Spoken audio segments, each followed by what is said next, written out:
بسم اللہ الرحمن الرحیم۔ ایک دوجے کو نہ پہچان سکے وہ قیدی، ایک دوجے کو نہ پہچان سکے وہ قیدی،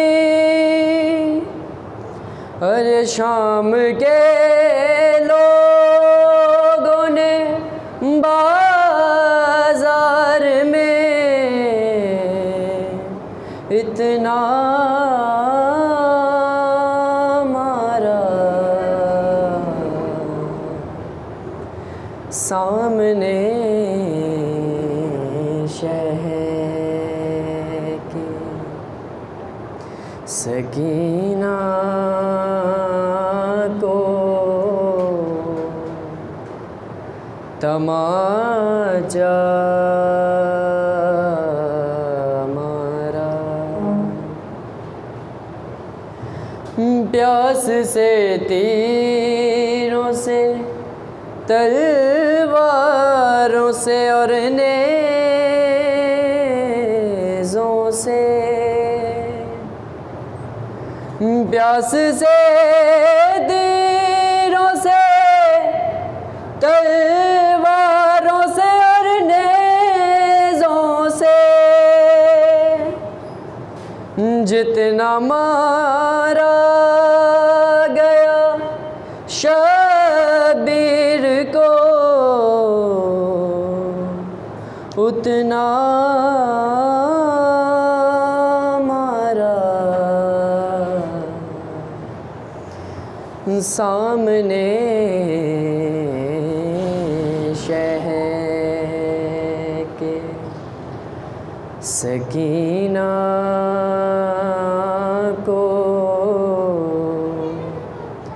تماچا مارا، شے کو اس بات نے خنجر سے زیادہ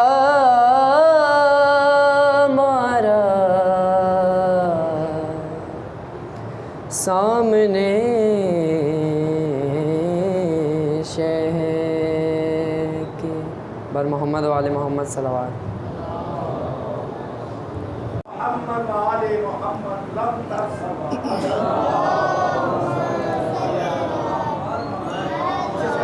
اعوذ باللہ السمیع العلیم من الشیطان اللعین الرجیم، بسم اللہ الرحمن الرحیم، الحمدللہ رب العالمین، ثم الصلاة والسلام والتحیۃ والاکرام علی نبینا مکی المدنی ابی القاسم محمد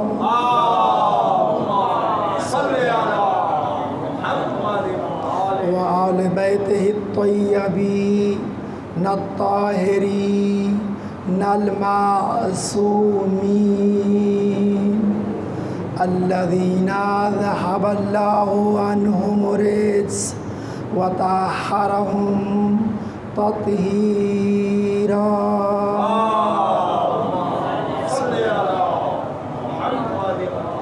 ولعنۃ اللہ علی اعدائہم من الآن إلى لقاء يوم الدين، أما بعد فقد قال النبي صلى الله عليه وآلہ وسلم، حسین منی وأنا من الحسين أحب الله من أحب الحسين وأبغض الله من أغضب الحسين صلوات.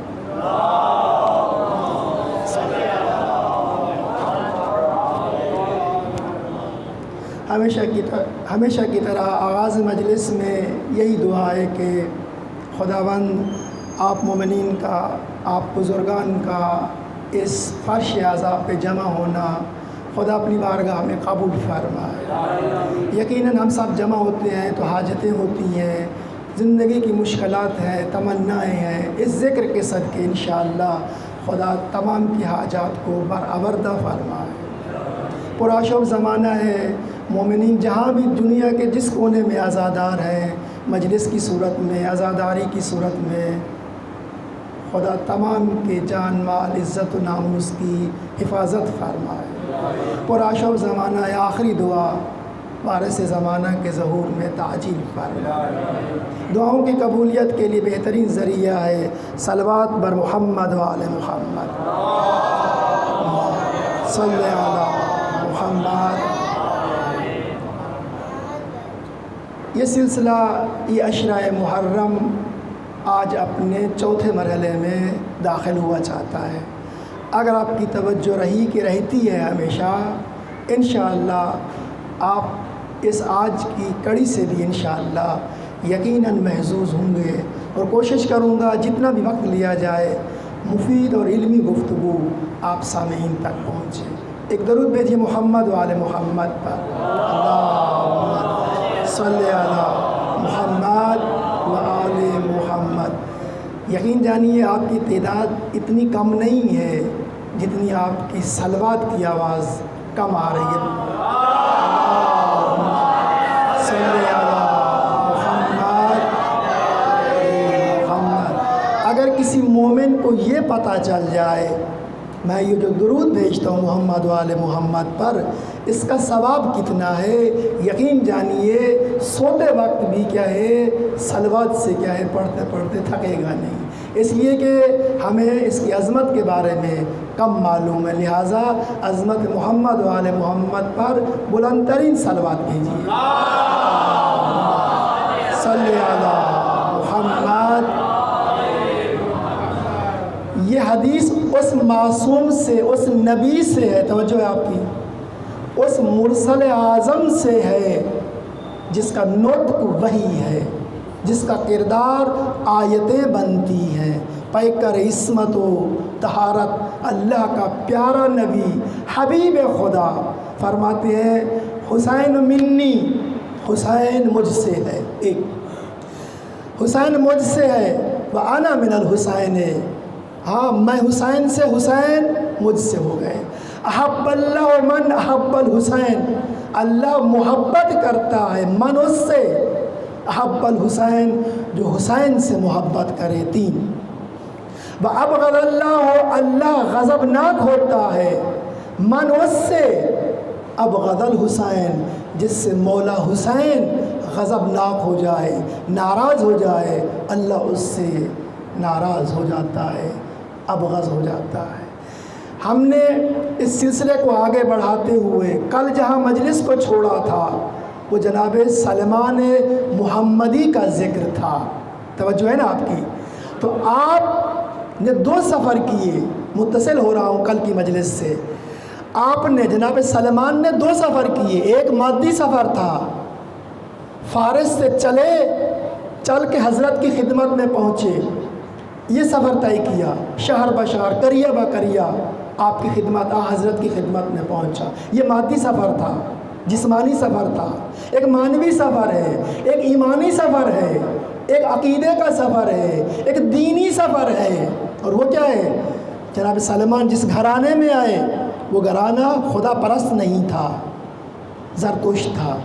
جب عقل و شعور کے دریچے کھلے، جوانی کی عالم میں آئے، نوجوانی کی عالم میں آئے، تو دیکھا یہ تو زرتشتی ہے، یہ تو مذہبی باطل ہے. مسیحیت کو اپنایا. اس وقت مسیحیت دین تھا، مسیحیت کو اپنایا. پھر کچھ عرصہ مسیحیت پر رہا. جب جزیرۃ العرب میں اعلان ہوا کہ ایک نبی آیا ہے اور اس نے نئی دین اور نئی شریعت کا اعلان کیا ہے، یہ تشنگاہ معارف وہاں سے حرکت کرتا ہے. اب اس کا مادی سفر نہیں ہے، معنوی سفر ہے. پہلا سفر وہی زرتشتی کا جو کہ باطل دین تھا، باطل عقیدہ تھا. اس کے بعد دوسرا سفر مسیحیت کو اپنایا جو اس وقت کا دین یا مذہب مانا جاتا تھا. تیسرا سفر کیا، میں نے مختصر کیا آ رہا ہوں اپنے مقصد کی طرف. تیسرا سفر کیا حضرت کی خدمت میں آ کے کلمہ پڑھا، جس سے وہ مسلمان ہو گیا، دائرہ اسلام میں داخل ہو گیا. یہ اس کا تیسرا مرحلہ تھا. پھر اسلام سے آگے بڑھا، پھر مسلمان ہونے سے اور ترقی کی، مرحلہ ایمان میں، وادی ایمان میں داخل ہوا، مومن کہلایا. پھر دیکھا مومن تو بہت سارے ہیں، پھر کمپٹیشن تھا، خود کو ترقی کی طرف لے گیا. ایک مومن سے آگے بڑھے، جو دوسرے درجے پر تھے اس سے آگے بڑھے، تیسرے درجے کے مومن سے آگے بڑھے، چوتھے، پانچویں، حتیٰ کہ 10ویں درجہ ایمان پر جناب سلمان فارسی پہنچ گئے. پھر اس پر بھی اکتفا نہیں کیا، اس سے بھی منزل کو آگے بڑھایا. وہ کیا ہے؟ یہاں تک کہ اللہ کے رسول نے فرمایا سلمان منا اہل البیت. اب یہ سلمان اہل بیت میں سے ہو گیا ہے. سلمان توجہ رکھیے گا، سلمان منا اہل البیت، سلمان ہم اہل بیت میں سے ہے. سلمان ہم اہل بیت میں سے ہے. سلمان ہم جیسا نہیں، ہم میں سے ہے. ہم جیسے اور ہم میں سے بہت فرق ہے. سلمان اہل بیت میں سے ایک ہے.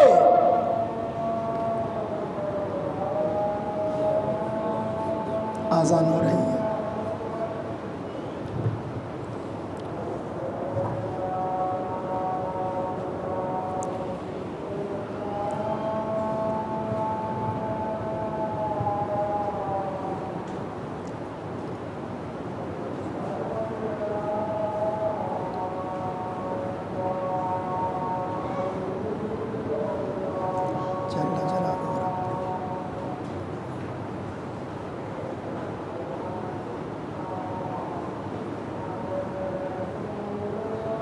صلی اللہ علیہ وسلم.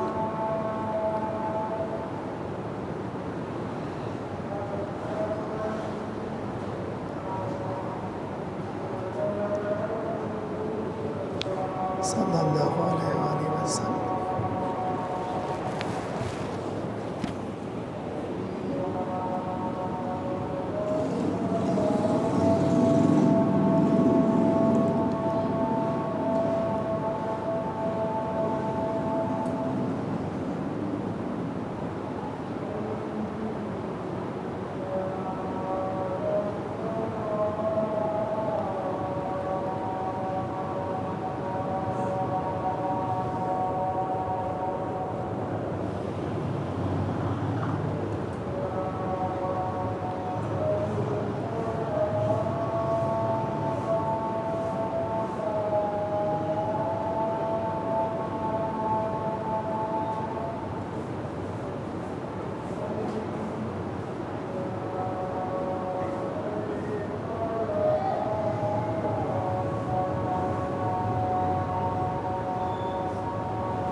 درود بھیجیے محمد وآل محمد پر.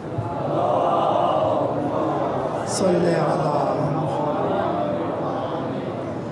ایمان اور ان تکامل کے مرحلوں کو طے کر رہے ہیں جناب سلمان فارسی، جناب سلمان محمدی. یہاں تک کہ اللہ کے حبیب نے فرمایا سلمان منا اہل البیت، سلمان ہم اہل بیت میں سے ہے، اور اس طرح مقام اور آپ کیا ہے منزلت پا گئے۔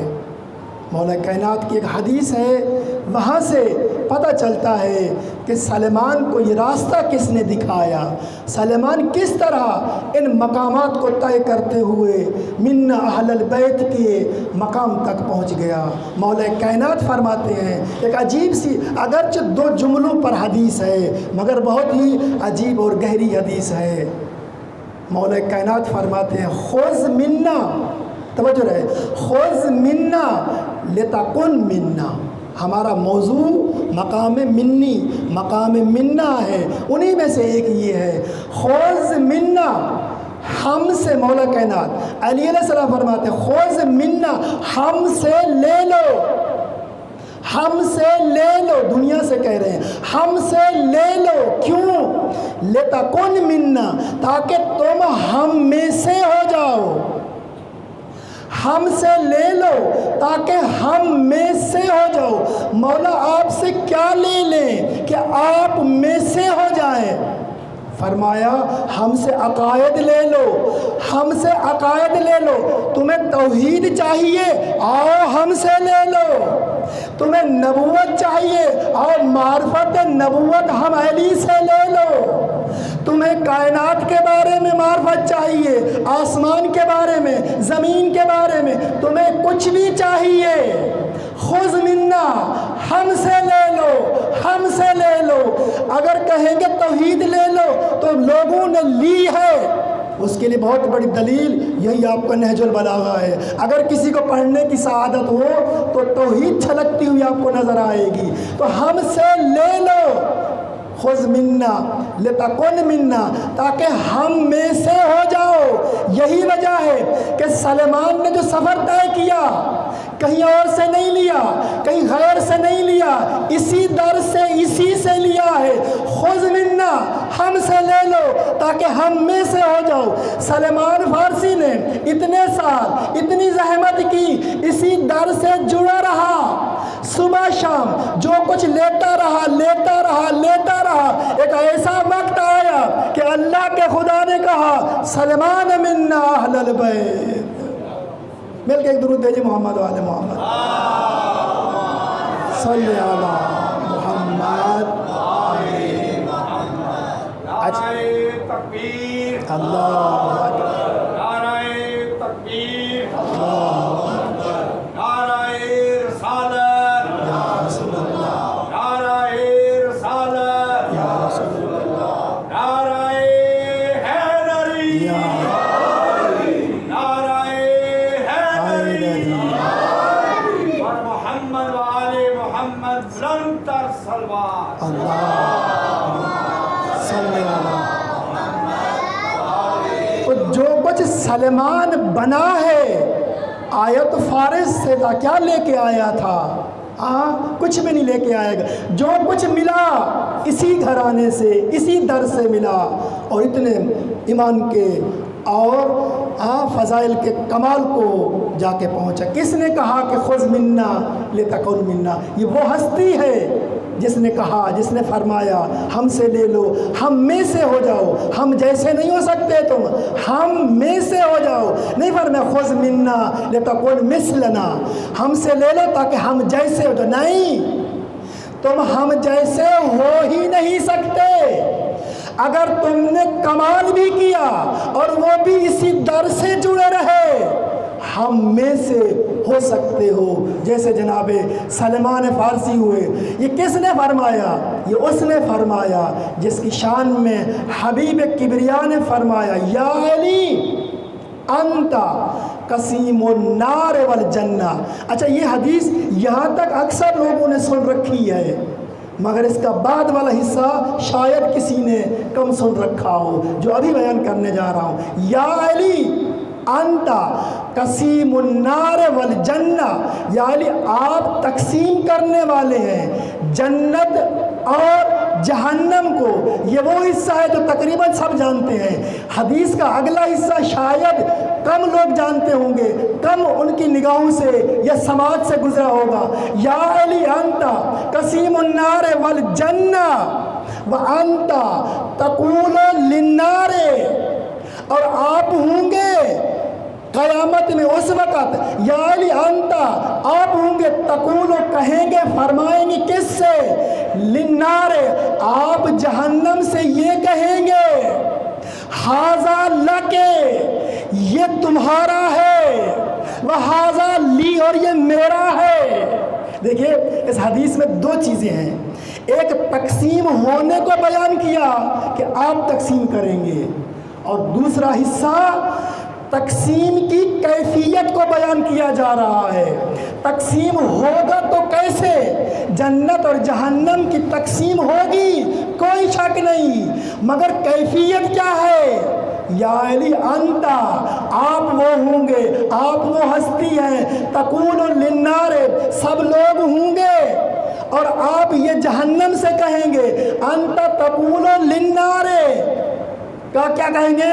ھذا لک، یہ بندہ اے جہنم تیرا ہے، وھذا، یہ بندہ لی، مجھ علی کا ہے۔ یہ لفظ بدل دوں، میرے اپنے الفاظ ہیں، الفاظ بدل کے بات کو پہنچا رہا ہوں۔ مولا کائنات جنت اور جہنم کی تقسیم کر رہے ہیں۔ اچھا، ایک ہوتا ہے قاسم، جو ایک بار تقسیم کرے قاسم کہلاتا ہے، جیسے ہمارے بھائی ہیں مجتبیٰ بھائی، اگر ایک دفعہ لنگر تقسیم کر دے تو قاسم کہلائے گا، ایک دفعہ سبیل تقسیم کر دے، کسی چیز کو بھی ایک دفعہ اگر کوئی تقسیم کرے تو قاسم کہلاتا ہے۔ تو قسیم کیا ہوتا ہے؟ قسیم وہ ہوتا ہے جس کی تقسیم دائم ہو، ایک بار نہ ہو، 2 دن نہ ہو، 3 لوگوں کے لیے نہ ہو، بلکہ اس کی جنت اور جہنم کی تقسیم میں دوام ہو۔ تو اس کا مطلب یہ ہے علی علیہ السلام کسی 1-2 لوگوں کے لیے جنت اور جہنم کی تقسیم نہیں کر رہے، اس کا مطلب علی علیہ السلام کسی ایک امت کے لیے بھی جنت و جہنم کی تقسیم نہیں کر رہے، اس لیے کہ لفظ قسیم یہ بیان کر رہا ہے کہ آپ کی تقسیم میں دوام ہے۔ تو اس کا مطلب یہ ہوا کہ بہت ساری امتیں ہو سکتی ہیں، بہت ساری مخلوق ہو سکتی ہے جن کی جنت، جن کی جہنم کا تقسیم کا دار و مدار، تقسیم کا کام مولا کائنات کے ہاتھ میں ہے۔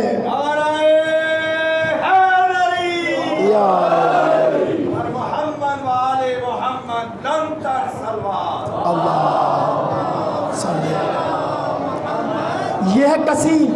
اور بعد والا جملہ فرمایا یا علی انتا، پیغمبر فرما رہے ہیں علی آپ وہ ہیں، تقول للنار، آپ جہنم سے کہیں گے اے جہنم ھذا لک، اے جہنم یہ تیرا ہے، جہنمی ہے تو لے جا، وَھذا لی، اور یہ مجھ علی کا ہے، یعنی بہشت میں جائے گا۔ تو لفظ بدل کے یوں کہوں، دوسرے لفظوں میں، اپنے لفظوں میں اسی عبارت کو فرمائیں گے، یا علی فرمائیں گے یہ عزادار ہے، توجہ رہے، یہ عزادار ہے، ھذا لی، یہ میرا ہے، یہ غدار ہے، اے جہنم یہ تیرا ہے، یہ حر ہے، یہ ہو رہا ہے، یہ میرے حسین کے در پہ آیا تھا، یہ میرا ہے، یہ وہ ہے جس نے ہمارا در جلایا تھا، اے جہنم یہ تیرا ہے۔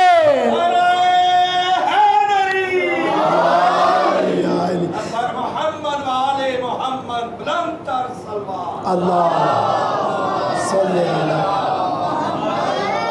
یا علی انت تقول، آپ فرمائیں گے للنار، جہنم کے لیے، ھذا لک، اے جہنم یہ تیرا ہے تو لے جا، جلا کے رکھ دے اسے، وھذا لی، اور یہ مجھ علی کا ہے، یہ بہشت میں جائے گا ہمارے ساتھ۔ یہ وہ علی ہے جس کے لیے آپ نے سنا خذ منا لتکن منا، ارشاد فرما رہے ہیں۔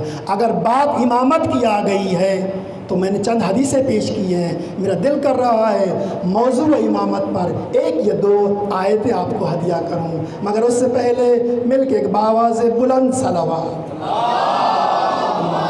صلی علی محمد وآل محمد۔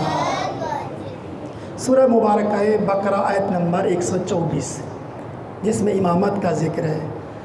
12 امام ہیں اور قرآن میں 12 بار امام کا لفظ استعمال ہوا ہے۔ اب اس میں کیا حکمت ہے وہ خود بہتر جانتا ہے۔ میں زیادہ نہیں، ایک یا دو آیتیں پڑھ پاؤں گا، ٹائم نہیں رہا ہے ہمارے پاس۔ اذ ابتلا ابراہیم، مشہور معروف آیت، اذ ابتلا ابراہیم ربہ بکلمات، یاد کرو زمانے کو حبیب، جب اللہ نے ابتلا کیا، مبتلا کیا۔ ابتلا کہتے ہیں کسی کو نکھارنا، کسی کو مشکل وقت میں، کسی کو آزمائش میں ڈال کے تاکہ وہ نکھر جائے، اسے کہتے ہیں عربی میں ابتلا۔ یاد کرو زمانے کو جب اللہ نے ابراہیم کو مبتلا کیا، نکھارنا چاہا، بے کلمات، کچھ کلمات کے ذریعے امتحان میں ڈالا، اور جب امتحان فَأَتَمَّهُنَّ، حضرت ابراہیم نے امتحان کو تمام کیا، پاس ہو گیا 100% نمبر لے کے۔ اب خدا نے فرمایا انی جاعلک للناس اماما، اے ابراہیم میں تمہیں امام بناتا ہوں، للناس لوگوں کے لیے۔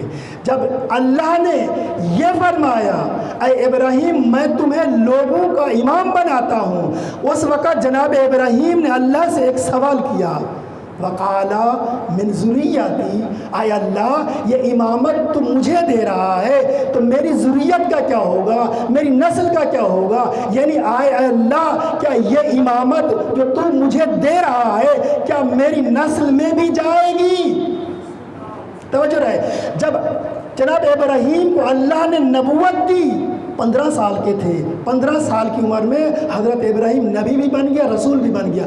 جب نبوت ملی تھی تب نہیں کہا تھا یہ نبوت میری نسل میں جائے گی یا نہ یا اللہ، اور جب رسالت ملی تب نہیں کہا اے اللہ یہ رسالت میری نسل میں، میری ذریت میں جائے گی کہ نہیں جائے گی۔ لیکن جب اللہ نے امامت دی، منصب امامت دیا، انی جاعلک للناس اماما، ابراہیم ہم نے تمہیں لوگوں کا امام بنا دیا۔ جب امامت خود کو ملتے ہوئے دیکھا، کہا وقال ومن ذریتی، اے اللہ یہ امامت میری ذریت، میری نسل میں بھی جائے گی یا نہ؟ اور نبی خدا سے مانگے، نبی خدا سے مانگے تو خدا نے کہا جائے گی، مگر ایک شرط کے ساتھ، لا ینال عہد الظالمین، یہ منصب امامت ابراہیم تیری نسل میں ضرور جائے گا مگر یہ منصب کسی ظالم کو نہیں ملے گا۔ بس اتنی بات تو طے ہو گئی، جو بھی امام ہوگا خدا کی طرف سے، وہ کچھ بھی ہو جائے مگر کبھی ظلم کے قریب نہیں جائے گا۔ مل کے درود بھیجیں محمد وعلی محمد، صلی علی محمد وعلی۔ جب نسل ابراہیم میں امامت منتقل ہوئی، خدا سے مانگ لیا خدایا میری نسل میں بھی اسے منتقل کر۔ اور ظالم کسے کہتے ہیں؟ ایک آیت اور پڑھ کے بس تمام کر رہا ہوں۔ اللہ نے جناب آدم سے کہا لا تقربا هذه الشجرہ، اس شجرے کے قریب نہیں جاؤ، کیوں؟ ورنہ کہ من الظالمین، تم ظالمین میں سے ہو جاؤ۔ حضرت آدم اب اس شجرے کے پاس گئے یا نہیں گئے؟ اللہ نے آسمان سے، اس باغ سے، اس جنت سے جناب آدم اور حوا کو دونوں کو زمین پر بھیج دیا۔ اچھا زمین پر جو بھیج دیا الگ الگ بھیج دیا، ایک کو ایک شہر میں بھیج دیا، ایک جگہ میں بھیج دیا، آدم کو اور حوا کو بہت دور کسی دوسری جگہ منتقل کر دیا۔ اب آدم، حضرت آدم زاروں قطار گریہ کر رہے ہیں، اے اللہ یہ کیا ہو گیا، مجھے شجرے کے پاس نہیں جانا تھا، میں شجرے کے پاس چلا گیا۔ یہ ایک، اور کائنات میں دو ہی تو لوگ ہیں اور دونوں میں بہت سارا فاصلہ، ایک جگہ دوسرا دوسری جگہ۔ حضرت آدم بہت عرصہ زاروں قطار گریہ کرتے رہے، توبہ کرتے رہے، اور آج جو حاجی جاتے ہیں نا، پتہ ہے انہیں میدان عرفہ کے پاس ہی ایک جبل رحمت پہاڑ پایا جاتا ہے جہاں حضرت آدم کی دعا قبول ہوئی تھی۔ بس یہ دعا سنو، رحمت تمام۔ جبل رحمت آج بھی موجود ہے میدان عرفہ کے پاس میں، وہاں حضرت آدم کی دعا قبول ہوئی. حضرت آدم رو رہے ہیں, گریہ کر رہے ہیں, حوا سے بھی دور ہیں, اور اللہ نے جنت سے بھی کیا ہے, زمین سے بھیج دیا, جنت سے زمین پر بھیج دیا. ایک دفعہ آدم نازل, حضرت آدم پر جبریل نازل ہوا اور آ کے کہا کہ اے آدم تو چاہتا ہے خدا تجھے بخش دے, تو چاہتا ہے تیری مغفرت ہو جائے, تو چاہتا ہے کہ شجرے کے پاس نہیں جانا تھا, اب جو چلے گئے ہو خدا راضی ہو جائے. کہا میں تو کب سے گریہ کر رہا ہوں. حضرت آدم سے جناب جبریل نے کہا میں ایک دعا پڑھتا جاتا ہوں, تم میرے بعد دہراتا, جو ہی دعا ختم ہوگی اللہ تیری توبہ قبول کرے گا. اب اس دعا سنو کیا تھی, وہ دعا یہ تھی. حضرت جبریل آگے پڑھتے جا رہے, توجہ رہے, جبریل آگے پڑھتے جا رہے ہیں, حضرت آدم اس کے بعد پیچھے پیچھے اس دعا کو دہراتے جاتے ہیں. اللہم اغفر لنا, اے خدا مجھے بخش دے, بحق محمد, اے اللہ مجھے بخش دے. اللہم اغفر لنا بحق محمد 1, وعلی 2, وفاطمہ 3, وبالحسن 4, والحسین 5. اے اللہ تو مجھے بخش دے. کیوں؟ اس لیے کہ تو بہت کریم ہے. انکا دم علی انکا انت التواب الرحیم. اے اللہ تو مجھے بخش دے بے صدقے محمد کے 1, تو مجھے بخش دے بے صدقے کس کے, علی کے, تو مجھے بخش دے فاطمہ کے صدقے, تو مجھے بخش دے حسن کے صدقے, تو مجھے بخش دے امام حسین کے صدقے. ایک جملہ ہدیہ کر رہا ہوں, جب تمہارا باپ آدم 5 تن کے بغیر نہ بخشا گیا, تو مجھے یہ بتاؤ تم ان کے بغیر کیسے بخشے جاؤ گے؟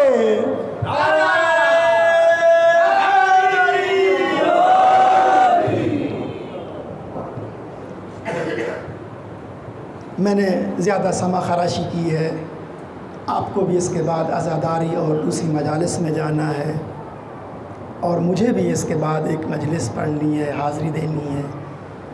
اتنا ہی کافی صحیح.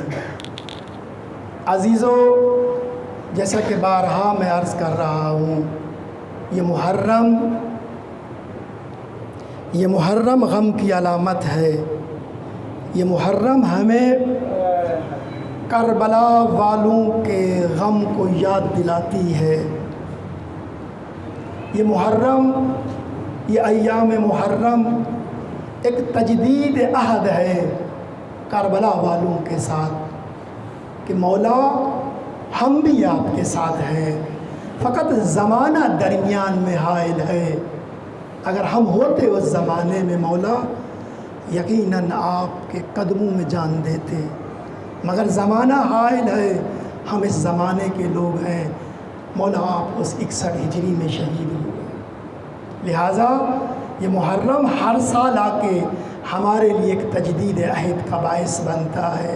مولا ایک اور سال آ گیا, ہم پھر زندہ ہیں, پھر آپ کا غم منا رہے. اگر آج بھی ہم کربلا میں ہوتے یقیناً مولا آپ کے قدموں میں جان نثار کرتے, قربان کرتے. اس یاد کی تازگی کا نام محرم ہے, چاہے وہ مجلس کی صورت میں ہو, چاہے پڑھنے کی صورت میں, سننے کی صورت میں, چاہے وہ عزاداری سینہ زنی نوحے کی صورت میں ہو, چاہے وہ سبیل کی صورت میں ہو. سبیل بھی یہی بتا رہی ہے کہ مولا یہ آپ کی پیاس کی تازگی ہے, یاد ہے. اے کاش اگر ہم وہاں ہوتے, شاید پانی لانے کی کوشش کرتے اور دریائے فرات کے کنارے شہید ہو جاتے. یہ ساری چیزیں مل کے ایک ہی پیغام دے رہی ہیں کہ ہم وابستہ ہیں کربلا اور اہل کربلا کے ساتھ. آج کے جو جملے کہنا چاہ رہا ہوں میں صاحب کے, خصوصاً اپنی ماؤں بہنوں سے درخواست کرتے ہوئے کہ اگر کوئی صاحب اولاد ہے اور اولاد میں سے بھی اگر بیٹا ہے اور بیٹا بھی بچپن کے زمانے میں ہے, تو اس کو یاد کیجئے اس زمانے کو. میں کربلا میں 2 ننھے شہیدوں کا ذکر کرنے والا ہوں. کربلا جانے سے پہلے میرے مولا نے جب مدینے کو ترک کیا, مدینے کو چھوڑا, تو سب لوگ مدینے سے باہر آئے,